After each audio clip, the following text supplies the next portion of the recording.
तो सभी को मेरा नजर प्रणाम। अभी तक क्रॉनिक डिजीज में हमने 5 पैराग्राफ को देखा था। क्रॉनिक डिजीज, डॉक्टर हेनीमैन के क्रॉनिक डिजीज को के 5 पैराग्राफ को अभी तक हम लोगों ने देखा। आइए अब हम लोग 6ठे पैराग्राफ की ओर चलते हैं, आगे की ओर चलते हैं, जहां डॉक्टर हेनीमैन ने यह बताने का प्रयास किया है और हम लोग भी अक्सर अपने क्लिनिक में देखते हैं कि होम्योपैथिक चिकित्सा के द्वारा क्रॉनिक डिजीज ठीक हो जाते हैं, जो कि दूसरे पैथेज में यह संभव नहीं है। ठीक हो जाना यानी कि कंप्लीटली रिमूव हो जाना, फिर से उसका वापसी नहीं होना या बहुत लंबे समय तक रिमूव हुए रहना, ये होम्योपैथी में अक्सर हम लोग आम दिन अक्सर देखा करते हैं। इससे यह प्रमाणित हो चुका है कि होम्योपैथिक दवा जो है, जो अपने सूक्ष्म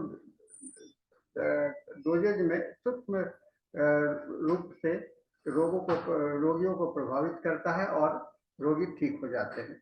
तो हम लोग जो दवा का जो चुनाव होता है, हम लोग सभी समझ चुके हैं कि बहुत से सूक्ष्म लक्षण हम लोगों को लक्षण एकत्रित करते हैं पेशेंट से, और लक्षण एकत्रित करने में हम लोग सावधानी यह बरतते हैं कि लक्षण जो है सब जितना से जितना माइन्यूट ऑब्जर्वेशंस पर आधारित हो वह हो। बहुत सारी बातें रोगी कहा करते हैं, लेकिन उन सभी सभी लक्षणों में लक्षण नहीं होते हैं। लेकिन हाँ, हमें पॉइंट्स को खोजना पड़ता है और उसके लिए धैर्यपूर्वक हम लोगों को सुनना पड़ता है, और इससे हम लोग रोगी को आसानी से समझ सकते हैं और लक्षण को देख सकते हैं। तो एक चीज और बात हम लोगों को समझना चाहिए कि परसेप्टेबल सिम्टम्स क्या है। परसेप्टेबल सिम्टम्स को भी हम लोग को जानना चाहिए। परसेप्टेबल सिम्टम्स उसको कहते हैं जो आप समझ सकते हैं। परसीव करने का मतलब होता है समझना, जिसको समझ सकते हैं। जैसे रोगी ने कहा सर में दर्द है, this is not perceptible, because दर्द है तो इससे आप क्या समझोगे, खाली ये सोचोगे कि हाँ दर्द हो रहा है। बट परसेप्शन का मतलब होता है कि उसके विषय में पूरी जानकारी प्राप्त हो जाना। तो परसेप्टेबल सिम्टम्स, डॉक्टर हेनीमैन ने वर्ड बहुत अच्छा यूज किया है, परसेप्टेबल सिम्टम्स, यानी कि सिम्टम्स जिसका कोई मीनिंग निकलता हो। लक्षण जो वैसा लक्षण जिसका कि आप उसका उत्तर दे सकते हैं, तो ये परसेप्टेबल सिम्टम्स कहते हैं, है ना। तो कहते हैं कि और एक चीज और है, इलाज करने के बाद जब इसको तरह से टोटलिटी से आप जब ठीक करते हो तो रोगी ठीक हो जाते हैं और उसके एनर्जी पैटर्न में कोई कमी नहीं होती है। अक्सर देखते हैं कि हम लोग एलोपैथिक दवाई खाने के बाद में रोग तो ठीक हो जाते हैं, ठीक जैसा हो जाते हैं, लेकिन पेशेंट अपने को कमजोर महसूस करता है, उसका गैस्ट्रिक सिस्टम जो है सो अव्यवस्थित हो जाता है और कष्ट दूसरे तरह का कष्ट रहता है, लेकिन वह पेशेंट किसी तरह से उसको महसूस कर लेता है। तो विदाउट लूजिंग द फ्लूइड, है ना, उसके जो तरल है जीवन है, तरल मतलब की एनर्जी, फ्लूइड के अंदर में एनर्जी भी आ जाता है। ऐसा डॉक्टर हेनीमैन ने 6ठे पैराग्राफ में कहा कि विदाउट लूजिंग फ्लूइड रोग है। जैसे कि अक्सर लोग कहते हैं कि दवा देने के बाद में बहुत ज्यादा लैट्रिन होने लगा और लैट्रिन स्टूल बहुत ज्यादा पास करने लगा, लेकिन उस स्टूल पास करने के दौरान अगर रोगी के कमजोरी कोई न हो और अपने आप को बहुत ही रिफ्रेश फील करे, बहुत ही अपने आप को अच्छा महसूस करने लगे, तो यह आपका फेवरेबल साइन होता है और इसे हम लोगों को नोट कर ले। इसे हम लोग इसको कहते हैं कि यह फेवरेबल सिम्टम्स है, यह क्यूरेटिव सिम्टम्स है, क्यूरेटिव इफेक्ट्स हो रहा है। तो इस चीज को कहते हैं, और यही चीज जो है तो होम्योपैथी को दूसरी चिकित्सा पद्धति से अलग रखता है। यानी कि रोगी को बिना किसी नुकसान पहुंचाए हुए, बिना किसी उसके दूसरे अवस्था में, दूसरे क्षेत्र में प्रभावित किए हुए उसको ठीक कर सकने की क्षमता जो है तो होम्योपैथी के द्वारा है। और कहते हैं कि ये नेचुरल है, ये प्राकृतिक है, क्योंकि प्राकृतिक होने के कारण ही कम से कम समय में, कम से कम, है ना, कम से कम शॉर्टेस्ट पीरियड है। डॉक्टर ऑर्गेनन में भी उन्होंने लिखा शॉर्टेस्ट पीरियड, कितना कम से कम, है ना। लोग कहते हैं कि शॉर्टेस्ट का मतलब क्या होता है, जल्दी कर दो। जल्दी नहीं, जल्दी नहीं, शॉर्टेस्ट मतलब कि वैसा चीज जिसको कि आप रिड्यूस कर सकते हैं, इसको शॉर्ट करते हैं। और एक प्रोसेस सिलसिला बना रहे, धीरे धीरे धीरे धीरे ही सही, लेकिन वो अगर लाभ का गति बना हुआ है तो वह भी शॉर्ट कहलाएगा, है ना। वह भी शॉर्ट नहीं कि एकदम एक तो रोग गायब नहीं हो जाएगा, कष्ट गायब नहीं हो जाएगा। अगर सिलसिला शुरू हो गया है गायब होने का, कम होने का, और वह आगे की ओर बढ़ता चला जा रहा है, ठीक है, that is the shortest period. इसको हम लोगों को समझना चाहिए। और ये सभी परसेप्टेबल सिम्टम्स को यूज करने के बाद में स्मॉलेस्ट डोज जो देते हैं हम लोग होम्योपैथी में, और सिमिलर दवा देते हैं, तो उससे रोगी पूरी तरह से ठीक हो जाता है, हील्ड हो जाता है। कहते हैं डॉक्टर हेनीमैन ने कहा, विदाउट रॉबिंग द एनर्जी, यानी कि बिना उसके एनर्जी को नुकसान पहुंचाए या चोरी किए हुए उसे छीन लेने के आधार पर। कष्ट दवा देने के बाद में रोगी ठीक हो गया, लेकिन उसकी एनर्जी ही नहीं है, तो क्या करेगा, है ना।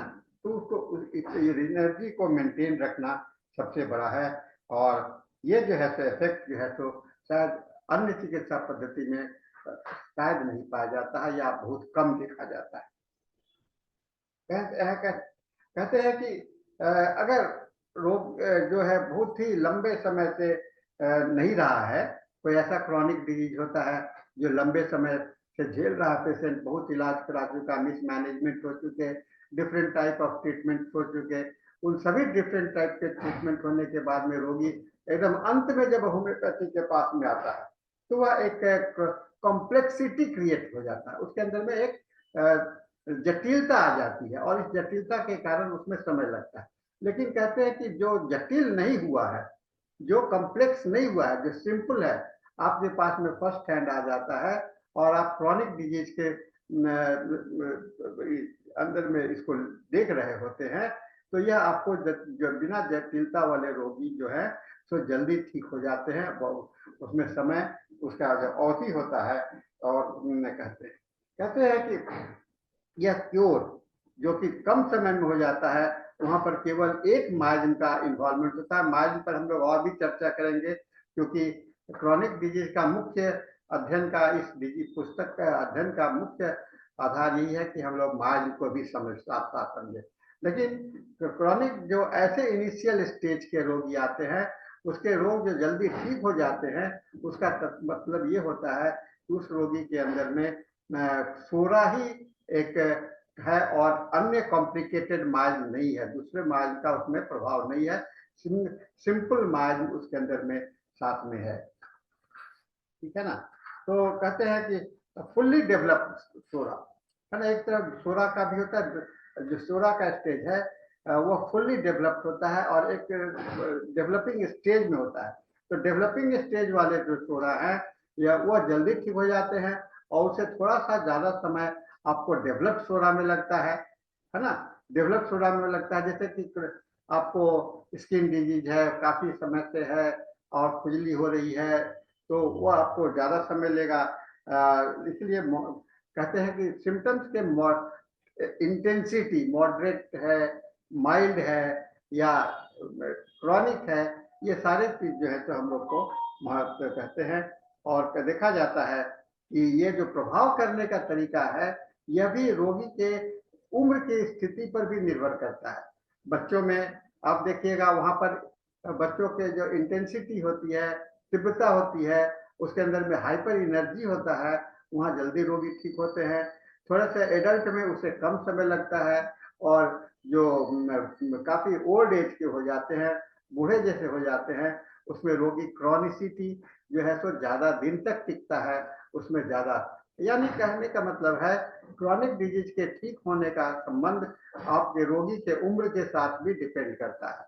कम उम्र के लोगों पर क्रॉनिक डिजीज जल्दी ठीक हो सकता है, ज्यादा उम्र होने पर थोड़ा सा ज्यादा समय लग सकता है, और बहुत ही वृद्ध हो जाने के बाद में वह और जटिल हो जाता है, क्योंकि बॉडी का जो रिस्पॉन्स कैपेसिटी है, प्रतिक्रिया करने की, रोग को के प्रति प्रतिक्रिया करने की क्षमता जैसे जैसे घटती जाती है, वैसे वैसे रिस्पॉन्सिव कैपेसिटी पर डिपेंड करता है रोगी का ठीक होना। तो जिस रोगी में जितना ज्यादा रिस्पॉन्सिव कैपेसिटी होगा उसके आधार पर ही उसका रोग ठीक होता है।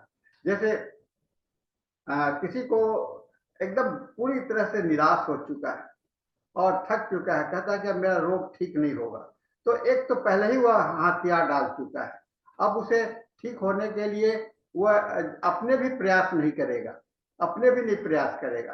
तो वैसे में रोगी को ठीक होने में काफी समय लग सकता है, हतोत्साहित हेल्पलेस फीलिंग वाले पेशेंट को। लेकिन जो है जिसके अंदर में इच्छा है, उम्मीद है कि मैं अपना जीवन ऐसा करूंगा वैसा करूंगा, तो उसके अंदर में सपने हैं, भविष्य के लिए सपने हैं, तो उस रोगी को भी ठीक होने में ज्यादा है, थोड़ा सा प्रोत्साहन का जरूरत पड़ता है। और दवा जो है तो प्रोत्साहित करने के लिए मदद करता है। होम्योपैथिक दवा जो है तो एक कैटालिटिक एजेंट के रूप में काम करता है और वह रोगी को ठीक कर देता है ना। और उसके बाद में डॉक्टर हेनीमैन कहते हैं treatment of the disease caused by psora, जो कि बहुत तरह से नहीं, बहुत ज्यादा नहीं हुआ है, वह एंटीसोरिक मेडिसिन के बाद में रिमूव हो जाते हैं। लेकिन लेकिन उसको ट्रीटमेंट को कुछ दिन तक कंटिन्यू करना पड़ता है। ऐसा नहीं कि सिम्टम्स रिमूव हो गया तो आप समझ लो कि रोगी रोगी ठीक हो गया। इसे थोड़ा सा डेवलप होने के बाद में और इसको हम लोगों को लंबे समय तक फॉलो अप करके इसको पूरी तरह से इसे हम लोग निकाल सकते हैं। कहते हैं कि कभी कभी कभी कभी इलाज के दौरान में पेशेंट के कुछ मेंटेनिंग फैक्टर्स होते हैं, जैसे खान पान की गड़बड़ी हो गई, इन्वायरमेंटल फैक्टर हो गया, मेंटल स्टेट्स हो गया, फिजिकल स्टेट्स हो गया। ये सारी चीज में रोगी का जो एक्सपोजर इसके साथ में बना हुआ है, साथ साथ चल रहा है जब, और कहते हैं कि ये आपको ऑब्स्टेकल्स टू रिकवरी का काम करता है, रुकावट का, बाधा बाधा का काम करता है। जैसे कोई पेशेंट के अंदर में कोई कोई रोगी है और वो आया आपके पास में और उसकी बहुत सारी आर्थिक परेशानी है, आर्थिक परिस्थितियों से जूझ रहा है और उसमें उसको सामने, उसके लिए पूरा दिमाग उसका उसी में रहता है लगा हुआ। अब उसके उसे और कुछ अति बातें नहीं दिमाग में आता है, तो वैसे में उसको डिप्रेशन से दूर करना या उसके बीमारियों से दूर करना थोड़ा सा कठिन होता है। लेकिन हाँ, एश्योरेंस एक बहुत साथ साथ में एश्योरेंस जो है तो बहुत अच्छा मदद करता है। तो एक्साइटिंग कॉज को हटाने का प्रयास आपको करना चाहिए। जैसे अगर डाइटरी बिहेवियर में कुछ बदलाव लाना है तो लाइफ स्टाइल डिजॉर्डर में भी बदलाव लाना है। अगर आप समझ रहे हैं कि इसका खान पान में कोई गड़बड़ी है, खाने जो पर्टिकुलर चीज जो है तो उसको नुकसान कर रहा है, तो जनरल रिस्ट्रिक्शंस के बजाय उसके पर्टिकुलर जो इंडिविजुअल रिस्ट्रिक्शंस है उसको फॉलो करना चाहिए, लेना चाहिए और उसको हटाने की कोशिश करनी चाहिए। आप जनरल रूल नहीं बना सकते हैं, एक व्यक्ति के साथ में जनरल रूल नहीं बनाया जा सकता है। सभी व्यक्ति अपने अपने ढंग से रिस्पॉन्ड करते हैं, हर एक चीज के साथ में, परिस्थिति के साथ में, खान पान के साथ में, वातावरण के साथ में अपने अपने ढंग से रिस्पॉन्ड करते हैं। और उस रिस्पॉन्सिव प्रोसेस को ध्यान में रखते हुए आपको पेशेंट को ट्रीटमेंट करना है, क्योंकि हेल्थ जो है तो मेंटेनेंस ऑफ द हेल्थ जो है तो एक सिंगल फैक्टर नहीं है, ये मल्टीपल फैक्टर पर डिपेंड करता है हेल्थ का स्टेट। और इस मल्टीपल फैक्टर्स को समझना हम लोगों के लिए बहुत ही आवश्यक होता है। कहते हैं कि व्हेनेवर सोरा का फाउंडेशन है, अगर वह फुल्ली डेवलप हो गया तो वहां पर रिलैप्स होने की चांसेस होती है ना। सिंगल सोरा है लेकिन अति हो जाने के बाद में रिलैप्स होने का चांसेस बहुत ज्यादा रहता है। और जैसे आपको बुखार आ रहा है, फीवर है, रिकरेंट फीवर है, रिलैप्सिंग फीवर है, आ रहा है, बार बार आ रहा है, इसका मतलब कि वहां पर सोरा जो है तो पूरे तरह से डेवलप हो चुका है। और पूरे तरह से डेवलप सोरा को हटाने के लिए आपको एंटी माइग्मेटिक मेडिसिन का ही यूज करना पड़ेगा। एंटी माइग्मेटिक मतलब कि वैसा लक्षण जो कि उसके वर्तमान सोरिक स्टेट को हटाने में मदद कर सके, उसे एंटी कहते हैं।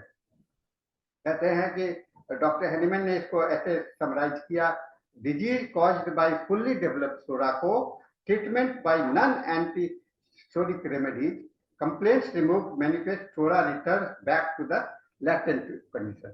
सोरा क्या होता है, एक लैटेंट स्टेज में चला आता है, ठीक है ना, लैटेंट।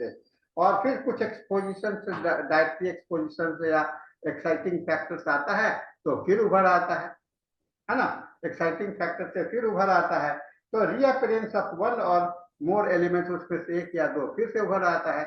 बुखार था, ठीक हो गया, लेकिन फिर मौसम बदला, फिर आपको बुखार आ गया, है ना, तो ये एक होता है। तो ऐसा इसको हम इस स्टेज को समझना चाहिए। यहाँ पर सोरा जो है तो फुल्ली एस्टैब्लिश्ड हो चुका, जो रिलैप्स नहीं कर रहा है, जो लक्षण रिलैप्स नहीं कर रहा, ठीक हो गया तो ठीक हो गया, जो कष्ट है ठीक हो गया, इसका मतलब कि सोरा जो है तो अभी समाप्त हो चुका है और वहां पर से रिलैप्स नहीं करेगा। लेकिन सोरा है, इसका मतलब कि वह फुल्ली डेवलप हो चुका है और वह रिलैप्स करने की स्थिति में जब भी उसको मेंटेनिंग फैक्टर्स, ऑब्स्टेकल्स उसमें मेंटेन रहेगा, बना रहेगा। अब कहोगे कि मेंटेनिंग फैक्टर्स को खत्म कर दो, कभी कभी मेंटेनिंग फैक्टर्स को, कुछ मेंटेनिंग फैक्टर्स को तो खत्म किया जा सकता है, लेकिन बहुत सारे मेंटेनिंग फैक्टर्स को खत्म नहीं किया जा सकता है। जैसे मौसम का बदलना, मौसम के साथ में रोगी का ये है, उसके वातावरण का बदलना, आपका सिचुएशंस को बदलना, ये बहुत समय में पॉसिबल नहीं होता है। लेकिन उस अब आप जब फुल्ली तरह से क्रॉनिक डिजीज का ट्रीटमेंट होने लगता है तो वह उस बदलते हुए सिनेरियो के साथ में उस ऑब्स्टेकल को रिमूव करने में पेशेंट स्वयं मजबूत हो जाता है और उसका सामना कर सकता है। समझ गए ना, ये बहुत इंपॉर्टेंट होता है। तो इसमें कहते हैं कि अगेन एंड अगेन हम लोगों को लक्षण, हर एक बार लक्षण जब भी लोगे तो लक्षण लेकर के केवल लक्षण को उसी सेम मेडिसिन को रिपीट नहीं कर सकते हैं। मेडिसिन को रिपीट तब तक करेंगे जब तक कि लक्षण में बदलाव नहीं होगा, है ना। और रिपीटेशन के भी नियम होते हैं जिसकी चर्चा बाद में की जाएगी। मेडिसिन को देना और कब तक देना, कब तक रिपीट करना, ये एक हम लोगों के लिए भी एक बहुत बड़ा चैलेंज है और इसको भी ध्यान में रखना पड़ेगा। तो कहते हैं कि ये नॉन एंटीसोरिक मेडिसिन के द्वारा, जो एंटीसोरिक मेडिसिन के द्वारा आपको इलाज ठीक होने के लिए इन सारी बातों को आपको ध्यान में रखना चाहिए। कभी कभी क्या होता है, जैसे 9th पैराग्राफ में कहते हैं कि आपके पास में रोगी इलाज करने के लिए आया और उसका जो एम्बुलेशन पीरियड था, आपने दवा दिया और रोगी समझ जाता है कि रोगी उस एम्बुलेशन पीरियड में गुजर रहा है, जैसे कि कोई कष्ट है और उसका जाड़े के मौसम में ठीक हो जाता है, आराम रहता है ठंडे के मौसम में। और आपने इलाज कब शुरू किया, ठंडे के मौसम में इलाज शुरू किया, तो आपने दवा दिया, रोगी अपने आप को तो महसूस अच्छा करने लगा। तो ये जो है तो फेवरेबल कंडीशंस में आया तो आप उसको समझ रहे हो कि मेरी दवा से ठीक हो रही है ना, मेरी दवा से ठीक हो रही है। ऐसा तो नहीं होगा ना, क्योंकि फिर अगर मौसम का, उसका जो नॉन फेवरेबल मौसम आएगा, गर्मी का मौसम आएगा तो उसका कष्ट बढ़ जाएगा, ठीक है ना। तो इसको भी हम लोग कभी कभी इस बात को भी दिमाग में रखना पड़ेगा कि पेशेंट का जो फैक्टर्स है ठीक हो रहा है वास्तव में दवा के कारण ठीक हो रहा है या उसके एम्बुलेशन पीरियड के कारण ठीक हो रहा है। इस बात को कुछ समय तक वो ठीक रहता है और फिर अगला मौसम में फिर बढ़ जाता है, यानी कि आपका दवा तो वहां पर प्रभाव नहीं किया, वह स्वतः अपने आप को प्रभावित हुआ, अपने आप को ठीक कर लिया और वह रोगी ठीक हो गया, ठीक है ना। इसलिए कहते हैं कि लेकिन अल्टीमेटली कंप्लेन तो रिटर्न नहीं करेगा, करना ही है। So such complaints be treated by the best selected homeopathic remedy. अगर मोस्ट अप्रोप्रिएट डोज में दोगे तो आपका वह रोग जो है तो ठीक हो जाएगा और कंप्लेंट टेम्पोररी जो होगा वह तो रिकर करता रहेगा। तो परमानेंट और टेम्पोररी की बात होती है जब आप वो रिलैप्सिंग के नेचर के कारण होता है, जिसको कि हम लोगों को ध्यान में रखना जरूरत होता है। लोग कहते हैं progress of chronic disease could be despite, ऐसे रोगों में लंबे ट्रीटमेंट की जरूरत होती है, क्योंकि अगर जाड़े के मौसम में, ठंडे के मौसम में बीमारी आराम रहता है, तो जब तक ठंडे का मौसम तक तो वह अच्छा महसूस करेगा, 2-3 महीना तो अच्छा महसूस करेगा, तो आप सोचोगे कि रोगी तो ठीक हो गया। ऐसा नहीं होता है। तो फिर जैसे ही गर्मी का मौसम शुरू हुआ, उसके सारे कष्ट उभरने लगे। तो फिर रोगी कहेगा कि डॉक्टर साहब आप तो ठीक कर दिए थे और आप फिर से मेरा रोग बढ़ने लगा। तो नहीं, आपको समझना चाहिए कि नहीं, आपको ध्यान में रखना पड़ेगा, आपको री स्टडी करना पड़ेगा और कोई आपको समझना पड़ेगा कि नहीं, ये इसके ठंडे का मौसम अब वह गर्मी के मौसम को एडजस्ट करता है कि नहीं। अगर उसमें भी करने लगता है तो उसे हम लोग कहेंगे हाँ, ये क्यूरेटिव अप्रोच में जा रहा है। तो इसीलिए और लेकिन अगर आप उसी पर मान लिए तो रोगी जो है तो दिन पर दिन तो बढ़ता ही चला जाएगा ना। तो ये एक हम लोगों को ध्यान में रखने की रखने का जरूरत है। और कहते हैं 10वें पैराग्राफ में कि अब तक के अनुभव के अनुसार, अब तक के अनुभव के अनुसार cure for the non venereal disease जो है सो पॉसिबल है with the homeopathic medicine. Homeopathic treatment principle के आधारित जो दवा होगा उससे ठीक हो जाता है। और लेकिन इससे क्या होता है कि लेकिन हाँ, आपके पास में अंडरस्टैंडिंग बहुत इंपॉर्टेंट होता है। क्यूरेटिव क्योर का अंडरस्टैंडिंग क्या है, इसको दिमाग में रखना बहुत जरूरी है, क्योंकि क्योर को टेम्पोररी रिलीफ और टेम्पोररी रिलीफ और परमानेंट रिलीफ में डिस्टिंग्विश करने की क्षमता होनी चाहिए, समझनी चाहिए। क्योंकि क्योर के का कईक रूप अच्छा महसूस करने को भी लोग क्योर करते हैं। नहीं, क्योर का मतलब कि वो हमेशा के लिए चला गया, फिर से उसका रिकवर नहीं कर रहा है, लेकिन एक समय के साथ में, परिस्थिति के साथ में वो रिकवर कर रहा है, तो वह क्योर नहीं हुआ, वह लैटेंट स्टेज में चला गया। और जब फिर वह उसका आया तो वह फिर से उसका कंटिन्यूएशन बीमारी का बना रहा।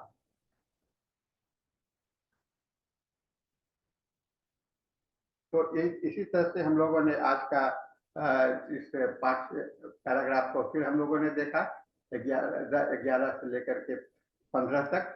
हम लोग फिर अगले सेशन में हम लोग फिर आगे की ओर चलेंगे, और इसे निरंतर आप थोड़ा सा अध्ययन करते रहिए। एक बार क्रॉनिक डिजीज के किताब में जा करके खुद अध्ययन करने का कोशिश कीजिए, और उसके वर्ड्स मीनिंग के साथ में समझने का कोशिश कीजिए। इससे आपको काफ़ी मदद मिलेगा क्रॉनिक डिजीज को।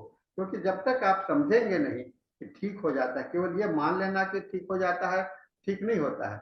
वो ठीक होने के लिए हमें मेहनत करनी पड़ती है, जिसका कि हमें ध्यान में रखना हम लोगों को बहुत ही आवश्यक है।